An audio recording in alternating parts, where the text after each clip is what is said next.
السلام علیکم، میں نے کہا، مگر وہ مجھے گھورتی رہی۔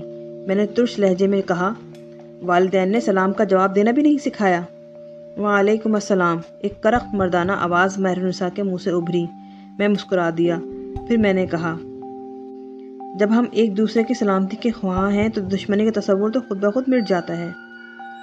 اس دشمنی کی داغ تم ڈال رہے ہو۔ میں نے تو ابھی کچھ بھی نہیں کیا۔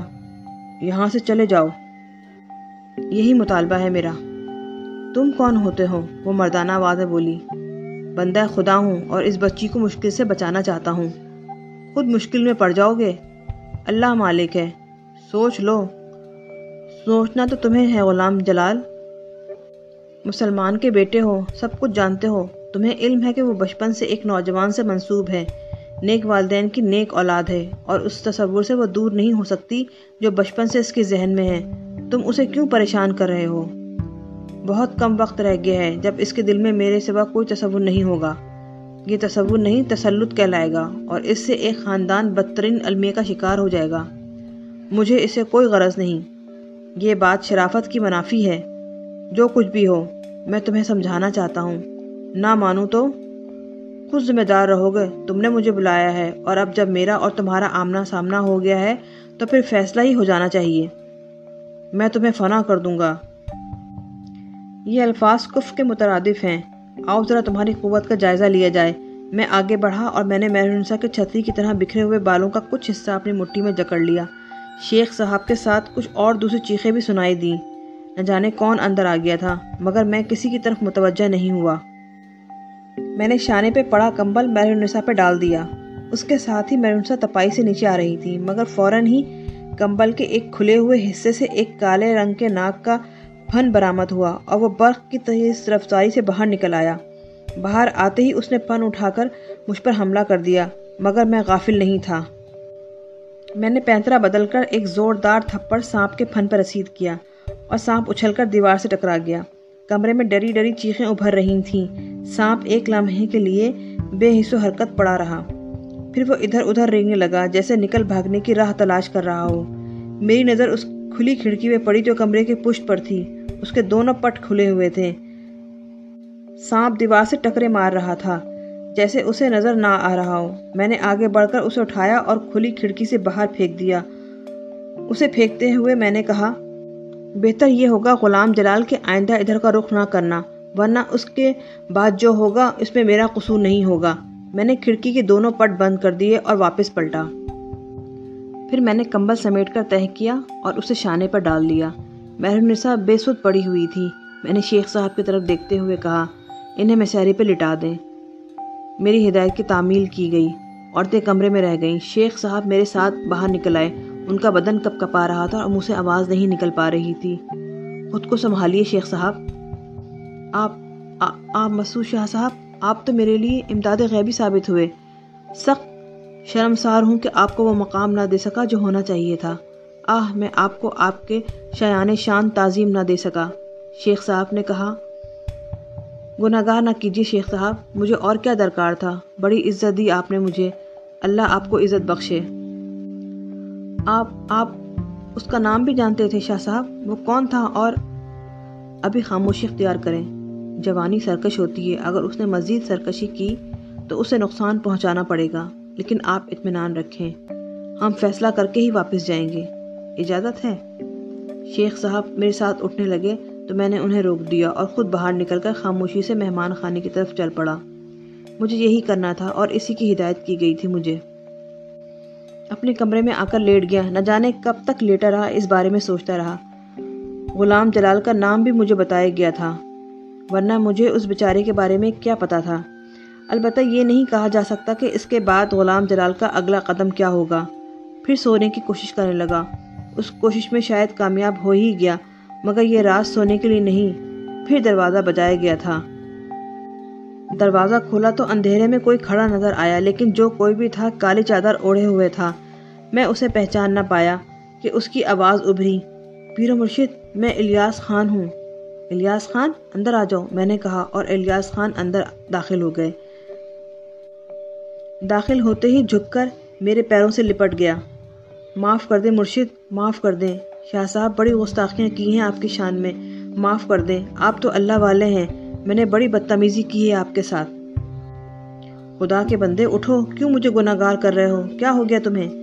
مجھے وہ مل گیا جو آپ نے بتایا تھا، دلدر دور ہو گئے میرے تو۔ بڑا مقروض تھا مرشد، عزت پر بنی ہوئی تھی، قرض قاہوں سے چھپتا پھرتا تھا، اب آپ کی عنایت سے عزت سے جی سکوں گا۔ اتنا عاجز آ گیا تھا اپنی بدعمالیوں کے نتیجے میں کہ چڑھ جانے والے قرض سے دو ہی صورتیں رہ گئی تھیں میرے لیے، یا تو جرم کروں یا خودکشی۔ مگر مرشد، آپ کتنے رحم دل ہیں۔ میری بدتمیزی کو نظر انداز کر کے آپ نے مجھے نئی زندگی دے دی۔ الیاس خان کا رنگ ہی بدلا ہوا تھا، نہ وہ تھیکا پن تھا، نہ اکڑفوں مجسم نیاز بنا ہوا تھا۔ چلو تمہارا کام بن گیا، ہمیں بھی خوشی ہوئی، مگر ہماری وہ شرط قائم ہے۔ حضور میرے ساتھ ہی الہ آباد چلیے، غلاموں کی طرح خدمت کروں گا، سارے کام کروں گا جو آپ حکم دیں گے۔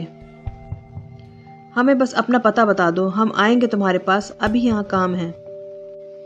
آپ مجھے بس حکم دیں، خود لینے آ جاؤں گا دوبارہ۔ آپ کہیں تو ریاض صاحب کی بھی خدمت کروں، جو تمہارا دل چاہے کرنا، ہمیں پتہ بتا دو، میں نے ہنس کر کہا، اور الیاس خان نے مجھے الہ آباد میں اپنا پتہ ذہن نشین کروا دیا۔ اس کے بعد وہ نہ جانے کیا اول فول بکتا رہا، بمشکل تمام ٹلا، صبح کو جا رہا تھا۔ یہ سونا چاندی بھی کیا چیز ہوتی ہے، انسان میں کیا کیا تبدیلیاں رونما کر دیتی ہے۔ سورج کی کرنوں نے پپوٹے چیرنے شروع کر دیے، نیند ایسی ٹوٹی تھی کہ آنکھیں کھولنے کو جی نہیں چاہ رہا تھا۔ دفعتاً ہی حواس جاگے اور ہڑبڑا کر اٹھ گیا۔ فجر کی نماز قضا ہو گئی تھی۔ دل ہی دل میں لاحول پڑتا ہوا اٹھ گیا، نہ جانے آنکھ کیوں نہیں کھلی تھی۔ غسل خانے جا کر وضو کیا، قضا پڑھنے بیٹھ گیا۔ غلطی مجھ سے ہوئی تھی، جائے نماز بچھانے سے پہلے دروازہ کھول دینا چاہیے تھا۔ نماز شروع کی ہی تھی کہ دروازہ بجایا جانے لگا۔ جو شخص بھی دروازہ بجا رہا تھا نہایت احمق تھا، اسے جواب نہ ملنے پر رکنا چاہیے تھا، مگر وہ ہاتھ ہٹانے کا نام ہی نہیں لے رہا تھا۔ سخت غصہ آیا، مگر کیا کرتا، خدا خدا کر کے سلام پھیرا اور غصے سے دروازے کی طرف بڑھا۔ اندازہ ہو گیا تھا کہ فتح محمد کے علاوہ کوئی نہیں ہو سکتا۔ مجھے دیکھتے ہی بولا، اللہ کا شکر ہے زندہ ہو، ہمیں تو اندیشہ ہو گیا تھا کہ چل بسے۔ اماں کیا ازار بند نکل گیا تھا؟ وہ ہچکچاتے ہوئے بولا۔ فتح محمد، تم نہایت بیوقوف انسان ہو۔ لو اماں بھائی جی، یہ تو سبھی کہتے ہیں، تم نے کون سی نئی کہی؟ کچھ خبر بھی ہے بسنت کی؟ کیا ہوا بندہ خدا؟ بھائی پھوٹ لیے نہار منہ، خبر دینے آئے ہیں؟ کون؟ الیاس خان منہ اندھیرے ہی بستر بغل میں دبا کر نکل لیے۔ اللہ خیر کرے۔ اچھے نواب کو دبی زبان میں بتا تو دیا ہے، مگر وہ بولے کچھ نہیں، بس اتنا کہا ہے کہ فتح محمد انہیں جانا تھا، مگر قسم اللہ کی دال میں کچھ کالا ضرور ہے، ورنہ وہ دن پہلے ہی سے کہتے ہیں کہ جانا ہے، ناشتے کے بعد جانے کا فیصلہ کرتے ہیں، پھر سوچتے ہیں کہ کھا کر جائیں گے، مگر اس مرتبہ تو وہ چپ چاپ ہی نکل لیے۔ ضرور دال میں کچھ کالا ہے۔ کیا دال میں کالا ہے؟ اماں کچھ تو ہاتھ لگ گیا ہے۔ کیا تمہیں ایسی باتیں کرنی چاہیے فتح؟ میں نے ملامت کرتے ہوئے کہا۔ اماں تو کون سی کسی غیر سے کر رہے ہیں، تم اتنے شریف آدمی ہو کہ دل کی کہہ لیتے ہیں، پر ایک بات ہے بھائی میاں، غریب کا کوئی نہیں ہوتا، گھٹنے پیٹ کی طرف ہی مڑتے ہیں۔ کل تم نے بھی انہیں سٹے کا نمبر بتاتے ہوئے ہمیں بھگا دیا۔ اماں ان کا کیا ہے، خود بھی گھر کے کھاتے پیتے ہیں اور پھر ادھر ادھر سے بھی مارتے کھاتے رہتے ہیں۔ اماں بھائی میاں ہمیں بھی کچھ دے دو، بڑے غریب آدمی ہیں، بال بچوں کو دعائیں دیں گے۔ میں نے انہیں سٹے کا نمبر نہیں دیا فتح محمد، میں نے کہا۔ اماں ہم سے اڑ رہے ہو، اڑتے کبوتر کے پر گن لیتے ہیں ہم بھی تاڑ میں لگے ہوئے تھے ان کی۔ رات کو برگد کی جڑ میں تعویذ گاڑتے ہوئے بھی دیکھ لیا تھا ہم نے۔ تعویذ گاڑتے ہوئے؟ میں حیرت سے بولا۔ قسم اللہ کی برگد کی جڑ میں گڑھا کھود رہے تھے، پھر برابر بھی کر دیا۔ جب چلے گئے تو ہم نے قریب جا کر دیکھا مٹی برابر کی گئی تھی۔ تعویذ کی بات نہ ہوتی تو کھود کر دیکھتے۔ اوہ، میں نے گہری سانس لی، بات سمجھ میں آ گئی تھی۔ باہر سے آواز آئی، فتح محمد، او فتح، لگ گئے باتیں بنانے میں؟ لو وہ آ گئے نصیحت علی خان، اب نصیحت کریں گے۔ اماں آ رہا ہوں، بندو خاں پوچھ رہا تھا کہ ناشتے کی پوچھنے آئے تھے تم اور یہاں جم گئے۔ لو چلو ناشتہ رکھو سنبھال کر۔ بندو خان خود ناشتے کی ٹرے لے آئے تھے۔ فتح محمد نے جلدی سے ٹرے سنبھال لی۔ ناشتے کے بعد رحیم الدین کے پاس چلے جانا۔ اور کچھ؟ فتح محمد نے پوچھا۔ اور یہ کہ میاں صاحب کا بھیجا مت کھایا کرو۔ بہت بڑھ چڑھ کے بولنے لگے ہو بندو خان صاحب، برابر کے عہدے ہیں ہمارے تمہارے، حکم مت چلایا کرو میرے پر۔ عہدے برابر ہیں فتح محمد، مگر عمر تم سے زیادہ ہے میری، سمجھے؟ بندو خان مسکرا کر بولے اور پھر کہنے لگے، اچھا یوں کرو، تم میاں کو ناشتہ کراؤ، میں رحیم الدین کے پاس چلا جاتا ہوں۔ اچھا چلتا ہوں۔ بندو خان مسکرا کر باہر نکل گئے۔ فتح محمد نے ٹیڑھی گردن کی، منہ میں کچھ بڑھایا اور اس کے بعد میرے لیے ناشتہ لگانے لگا۔ میں نے بھی اسے ناشتے کی پیشکش کی تو وہ کہنے لگا، نہیں میاں صاحب آپ کر لو، آپ کا بہت بہت شکریہ کہ آپ نے ہمیں پوچھا، مگر شکایت یہی کرتے رہیں گے کہ غریب آدمی کی بھی سننی چاہیے، اصل ضرورت ہماری ہے، ان کا کیا ہے، سٹا لگائیں گے، مال کھائیں گے، عیاشی کریں گے، یہاں تو 12 بچوں کا معاملہ ہے۔ میں خاموشی سے ناشتہ کرتا رہا، پھر میں نے کہا، برتن لے جاؤ، اور وہ شاید مزید کچھ کہنے کی ہمت نہ کر سکا، برتن اٹھا کر باہر نکل گیا۔ میں تھوڑی دیر تک بیٹھا سوچتا رہا اور اس کے بعد خود بھی باہر نکل آیا۔ حویلی کے ملازم اپنے کاموں میں مصروف تھے، مالی کیاریاں درست کر رہا تھا، دوسرے لوگ ادھر ادھر آ جا رہے تھے، صفائی کرنے والا صفائی کر رہا تھا۔ میں ٹہلتا ہوا دور تک نکل آیا اور اتفاق سے اس وقت برگد کے اسی درخت کے قریب پہنچ گیا جس کی جڑ سے الیاس خان کا کام بنا تھا۔ یوں ہی نگاہ اس کی جڑ پر جا پڑی اور بس قدرت نے یہ عطیہ عطا فرما دیا تھا جس کا احساس اس وقت پھر ہوا۔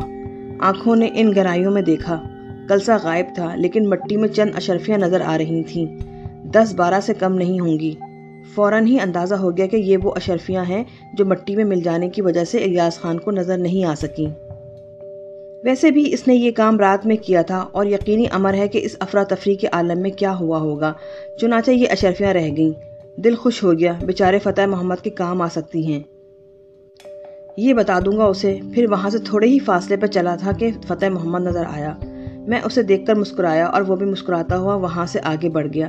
میں نے ابھی اسے کچھ بتانا مناسب نہیں سمجھا تھا، چھوٹا آدمی تھا، چھوٹی طبیعت کا مالک، میرے منہ سے الفاظ سنتے ہی پاگل ہو جاتا اور پھر خواہ کہانی عام ہو جاتی، دوسروں کو پتہ چلتا تو نہ جانے کیا کیا قیاس آرائیاں ہوتی۔ ٹہلتا ہوا حویلی کے عقبی حصے میں جا نکلا اور اس وقت پیچھے سے مہرالنساء نورجہاں کے ساتھ آتی ہوئی نظر آئیں۔ دونوں تیز تیز قدموں سے میری طرف آ رہی تھیں۔ نورجہاں نے مجھے سلام کیا، مہرالنساء عجیب نگاہوں سے مجھے دیکھ رہی تھیں، میں بھی رک گیا۔ سلام کا جواب دے کر میں نے ان دونوں کی خیریت پوچھی اور مہرالنساء کہنے لگیں، مسعود صاحب، ہم مہمان خانے میں آپ کی قیام گاہ تک گئے تھے، آپ اس طرف چہل قدمی کے لیے نکل آئے تھے، اب آپ کی طبیعت کیسی ہے مہرالنساء؟ میں نے پوچھا۔ بہت عرصے کے بعد میں اپنے آپ کو زندہ محسوس کر رہی ہوں اور مجھے یوں لگ رہا ہے جیسے میں بھی جینے والوں میں شامل ہوں۔ مطلب یہی ہے کہ جو کچھ بھی مجھ پہ بیت رہی تھی میں صحیح الفاظ میں تو ان لوگوں کو نہیں بتا سکتی تھی، لیکن زندگی سے بیزار تھی میں۔ کاش میری یہ کیفیت مستقل ہو۔ میں آپ کا شکریہ ادا کرنا چاہتی ہوں اور اسی لیے آپ کے پاس پہنچی تھی۔ اللہ تعالیٰ آپ کو مکمل صحت عطا فرمائے، میری یہی دعا ہے۔ اب جبکہ مہرالنساء نے آپ کو آپ کے نام سے مخاطب کیا ہے مسعود صاحب، تو میں بھی اس میں کوئی حرج نہیں سمجھتی۔ براہ کرم آپ ہماری گستاخی کا برا نہ مانیے گا۔ بنیادی وجہ یہ ہے کہ آپ ہماری ہی عمروں کے ہیں اور اگر ہم آپ کو کسی احترام کے نام سے پکاریں گے تو یہ بڑا مضحکہ خیز لگے گا۔ کوئی حرج نہیں نورجہاں صاحبہ، آپ کو میرا نام معلوم ہے، بس اتنا ہی کافی ہے، آپ مجھے میرے نام سے پکار لیجئے۔ بے حد شکریہ۔ دراصل مہرالنساء چاہتی ہیں کہ آپ کسی بھی طرح یہاں قیام کے لیے کچھ وقت نکال سکیں تو ان کا خوف دور ہو جائے گا۔ مجھ سے باتیں کرتی رہی ہیں اور شیخ صاحب سے بھی انہوں نے یہی کہا ہے۔ اوہو دیکھیے، شیخ صاحب آ گئے۔ نورجہاں ایک دم ہی بولیں اور میری نظریں بھی اسی جانب اٹھ گئیں۔ شیخ عبدالقدوس ادھر ہی چلے آ رہے تھے، سلام کر کے مجھ سے ہاتھ ملایا اور پھر کہنے لگے، یہ اچھا ہوا کہ یہ لڑکیاں خود ہی آپ کے پاس آ گئی مسعود میاں، کیا انہوں نے اپنا مقصد بتایا ہے آپ کو؟ جی، مہرالنساء صاحبہ کا کہنا ہے کہ اگر میں یہاں کچھ عرصے قیام کروں تو ان کے دل سے خوف نکل جائے گا، لیکن اچھا ہوا کہ آپ تشریف لے آئے۔ آپ کے سامنے کچھ حقیقتیں عرض کر دوں؟ میں بے شک ابھی کچھ وقت یہاں ہوں، لیکن جاؤں گا تو ایک ایسا اطمینان بخش حل چھوڑ جاؤں گا جس کے بعد یہ خطرہ موجود نہ رہے گا۔ اس سے زیادہ قیام ظاہر ہے کہ کسی بھی طرح میرے لیے ممکن نہیں ہوگا۔ مہرالنساء اور نورجہاں اس اطمینان کے بعد واپس لوٹ گئیں کہ میں ابھی یہاں قیام کروں گا۔ نورجہاں واقعی بڑی شوق و شریر تھی، نہ جانے کیا کیا مہرالنساء کے کان میں بتاتی رہی تھی، لیکن مہرالنساء سنجیدہ لڑکی تھی۔ بہرحال شیخ صاحب بھی چلے گئے اور میں واپس اپنی آرام گاہ میں آ گیا۔ اب یہاں قیام کرنا واقعی ایک مشکل امر تھا۔ دل یہ سوچ رہا تھا کہ ایسا کیا عمل ہو جس کی بنیاد پر مہرنسا مکمل محفوظ سمجھی جائے اور میں یہاں سے الہ آباد کا رخ کروں۔ وہاں ہو سکتا ہے ماموں ریاض کے ساتھ امی، ابو اور بہن بھی مل جائیں۔ کیا ایسا ہو سکے گا؟ کیا میری زندگی میں ایک بار پھر وہی دن لوٹ آئیں گے؟ بس حسرتوں کے علاوہ کچھ اور نہیں تھا۔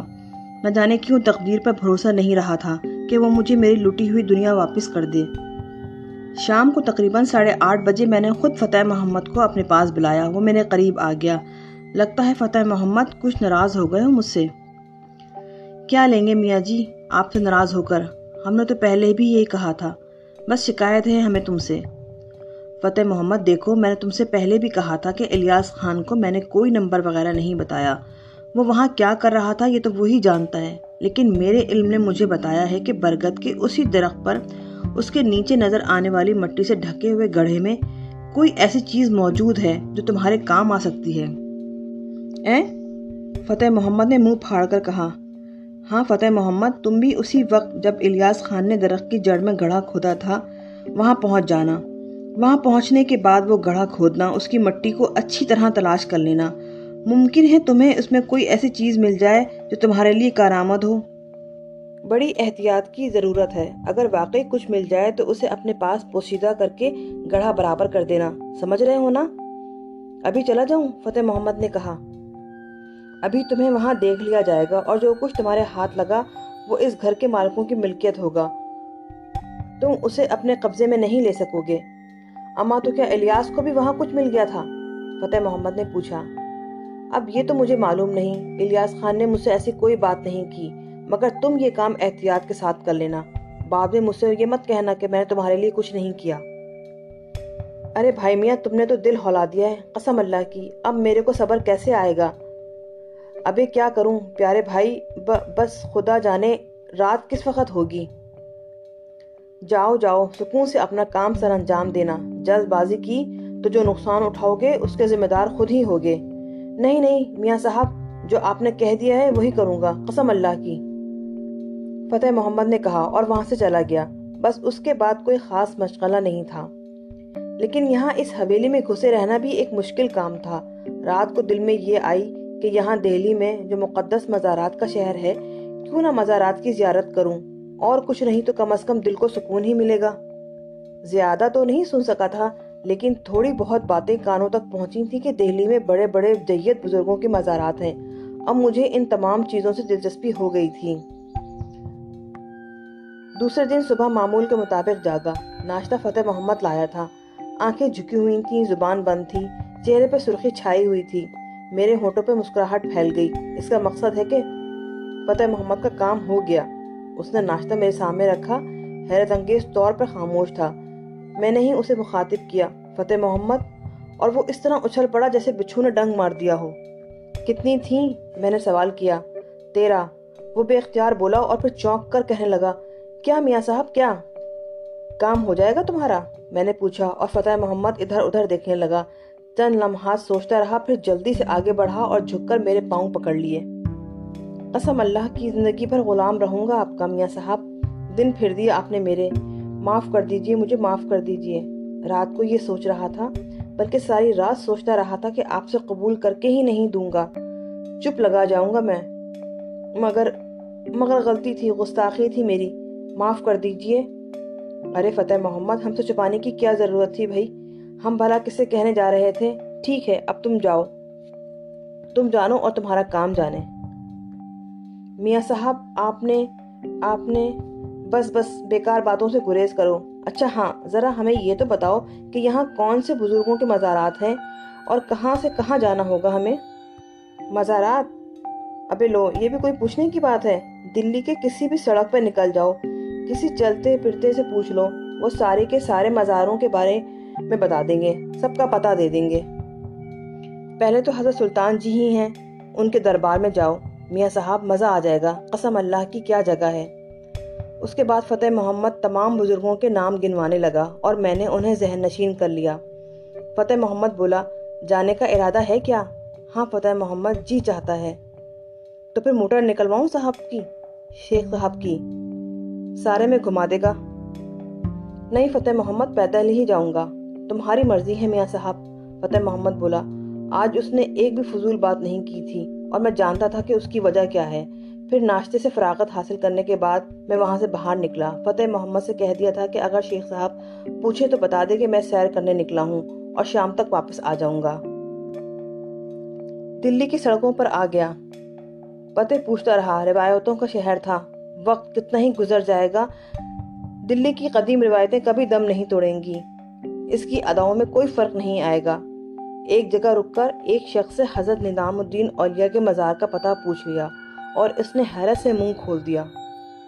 اماں، نئے لگتے ہو دلی میں، کہیں باہر سے آئے ہو؟